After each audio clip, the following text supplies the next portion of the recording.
She was exhausted, her hands trembling as she held her phone, staring at the empty fridge and listening to the soft breathing of her 2 children asleep in the next room. Being a single mother was never easy, but tonight felt impossible. The bills were piled on the table, the electricity threatened to cut out, and her youngest had cried herself to sleep because there wasn't enough dinner to fill her little belly. In her desperation, she typed out a long message late at night, pleading for help from a friend. Only her tired fingers typed the wrong number. She hit send without realizing and collapsed onto the couch with tears streaking her face. On the other side of the city, in a penthouse apartment, a man with a name that appeared in business magazines and headlines glanced at his phone.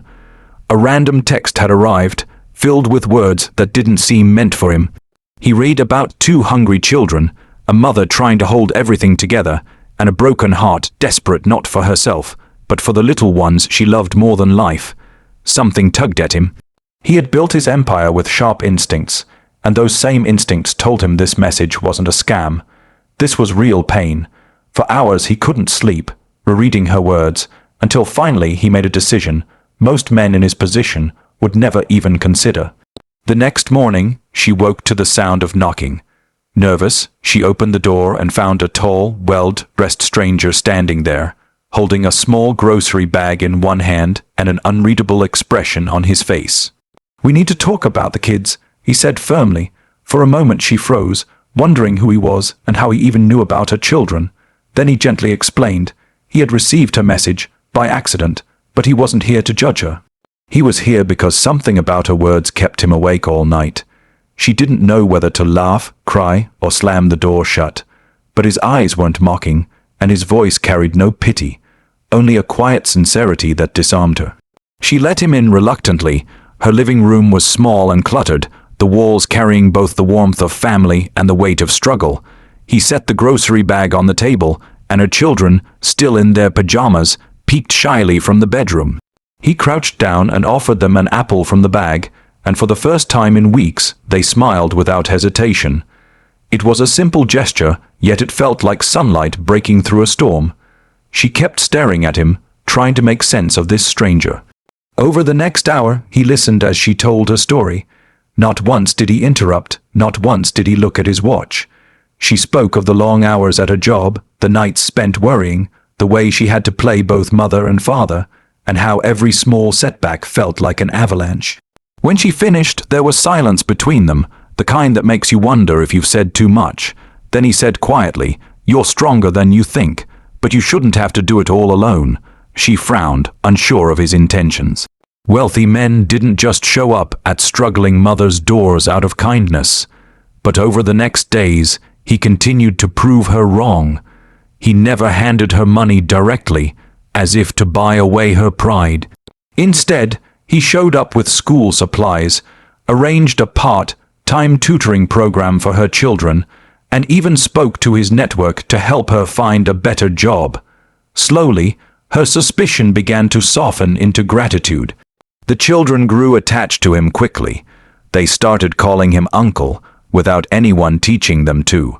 He'd sit on the floor, building castles out of blocks, or listening seriously as they explained their little drawings.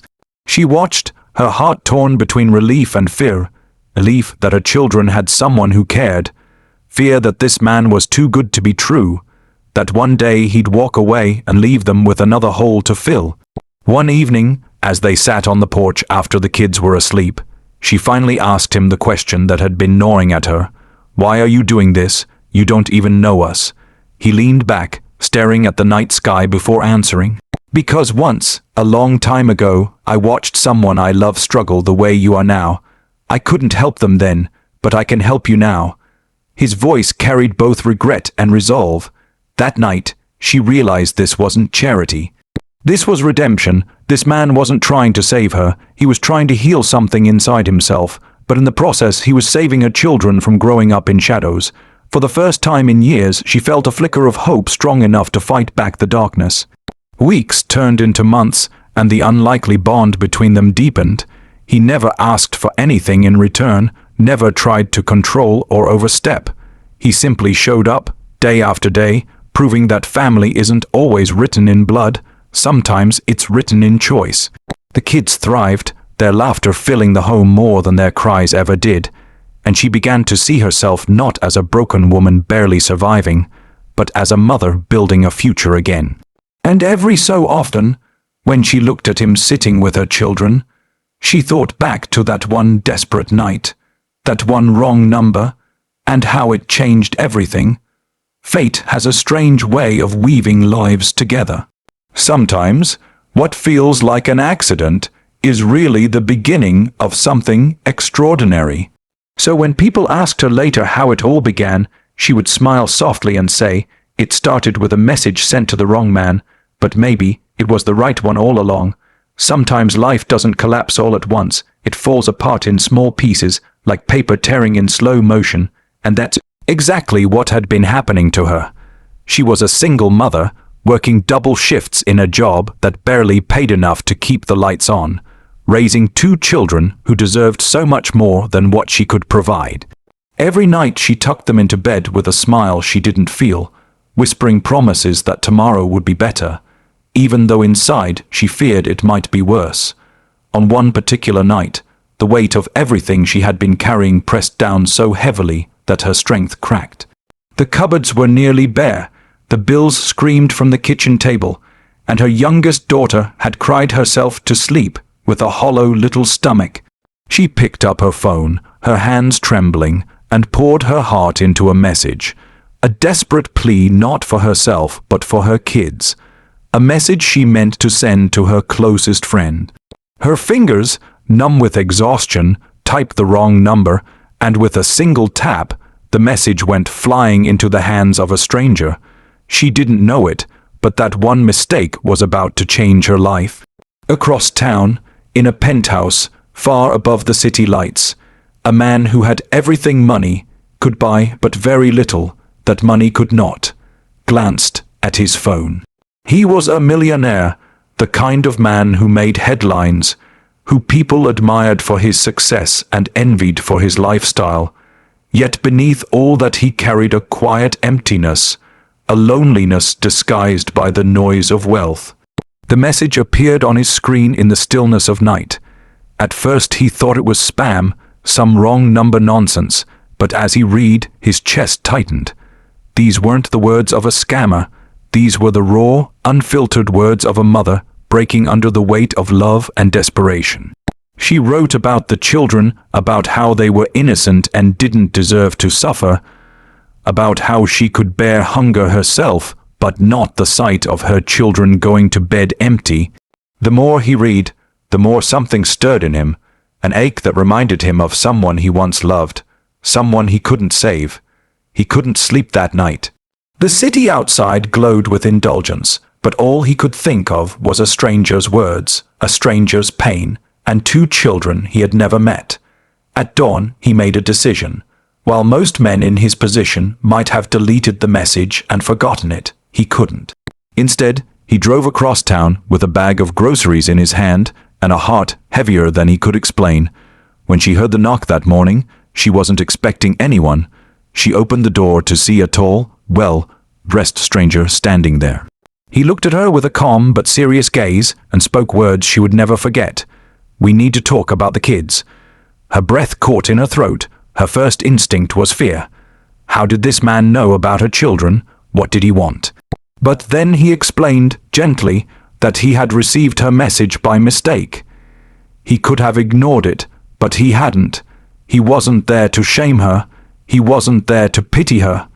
He was there because her words had kept him awake all night. She didn't know what to do. She wanted to slam the door to protect her children from the intrusion of a stranger, yet something in his tone disarmed her. Against her instincts, she let him inside. He placed the bag of groceries on the table, and just then her children padded into the room, rubbing their sleepy eyes. They stopped when they saw him, curious and hesitant, until he crouched down, pulled out an apple from the bag, and offered it to them with a smile. Their faces lit up as if it were a treasure, and for the first time in weeks, they laughed freely. She stood watching, tears pricking her eyes, torn between gratitude and suspicion. Who was this man really, and why was he here? As the morning unfolded, she told him her story. The words spilled out like a river breaking a dam. Her struggles, her fears, the long nights she fought to stay strong, the way she had learned to sacrifice every piece of herself for her kids. He didn't interrupt. He didn't look away. He simply listened, really listened, in a way no one else ever had. When she finished, she felt exposed, vulnerable, almost ashamed for sharing so much with a stranger. But then he said softly, "You are stronger than you realize, but you shouldn't have to carry it all alone." She didn't believe him at first. She had learned the hard way that help usually came with strings attached. But over the days that followed, he proved himself. He didn't hand her money as though buying her dignity. Instead, he showed up with school supplies, with groceries, with connections that opened doors for her to find a better job. He even found a tutoring program for her kids, giving them opportunities she had only dreamed of. Slowly, her walls began to crumble and gratitude replaced suspicion. Her children adored him. They started calling him uncle. Without hesitation, tugging at his sleeves to play games, showing him their drawings, laughing louder whenever he was around. She watched all this with mixed emotions, relief blooming in her heart, but also fear. Fear that this was too good to last, fear that one day he would walk away and leave another wound behind. Yet he stayed, every time he stayed. One evening, after the children had fallen asleep, she finally gathered the courage to ask him the question burning in her chest. "Why are you doing this? You don't know us. You don't owe us anything." He was quiet for a moment, staring at the dark sky before answering. "Because once, a long time ago, there was someone I loved who suffered like this. I couldn't help her then. I lost her. I can't go back and change that, but I can do this. I can help you. I can make sure those kids don't grow up thinking the world doesn't care." His voice was steady, but his eyes carried pain, the kind that only comes from old wounds. And in that moment she understood. He wasn't saving her, he was redeeming himself. He wasn't fixing her broken pieces, he was mending his own. Yet in doing so, he gave her and her children something she hadn't dared to hope for in years. A chance to breathe, to dream, to rebuild. Months passed, and their bond deepened into something rare, something neither of them had expected. He never asked for anything in return, he never made her feel less for needing help. He simply became part of their lives, proving day after day that family isn't always defined by blood, it's defined by choice, by presence, by love. Her children flourished, their laughter echoing through the house like music, and she herself began to walk taller, not as a woman crushed by life, but as a mother with hope again. And whenever she thought back to that night, the night she sent a desperate message to the wrong man, she realized maybe it hadn't been wrong at all. Maybe fate had been waiting for her weary fingers to stumble, waiting for her heart to break open, so it could send her a stranger who would become family. So when people asked her later how it all began, she would smile, with tears in her eyes, and say, "It started with a message I thought went to the wrong man. But maybe, just maybe, it went to the right one all along."